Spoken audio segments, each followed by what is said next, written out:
Mr. President, distinguished members, I rise today on a matter of personal and collective privilege. Ito po ay kaugnay dun sa insidente nga sa Quezon Avenue.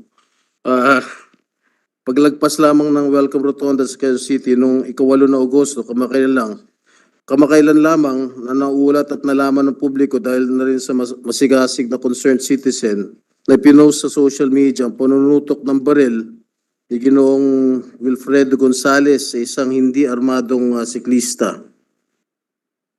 Base po sa nakalap nating impormasyon ay tinapik di umano ng siklista ang sasakyan nitong pulis na ito, nitong kalbong to, dahil nasa loob ng bike lane ng kanyang With respect sasakyan. to our colleague, let's leave the adjectives of his hair because we have a colleague with no hair also here in the Senate. So Tama. he might feel insulted. Siya pa yung mag-head ng hearing. Tama siya mag-iimbestiga.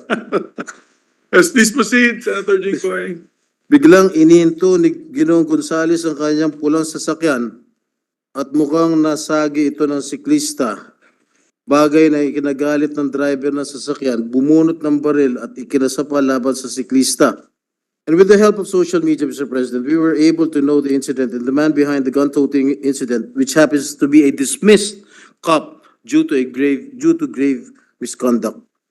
Bakit sa kanyang presko na mukhang inisponsoran at pinakapan pa ng kanyang mga kabaro sa PNP ay mga vloggers at netizens pa ang sinisisi dahil na-expose ang maling gawain niyang ito?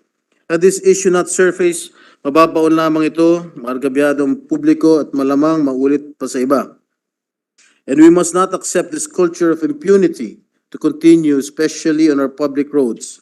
Clearly, Mr. Gonzales is a danger to the cycling, commuting, or riding public. Thank you, Mr. President, and I hope we refer it to the appropriate committee, Yes, Mr. President. and I know why you're very passionate about this, because your little brother is a cyclist, and you also want to see safe roads for Senator JV. So we really appreciate it.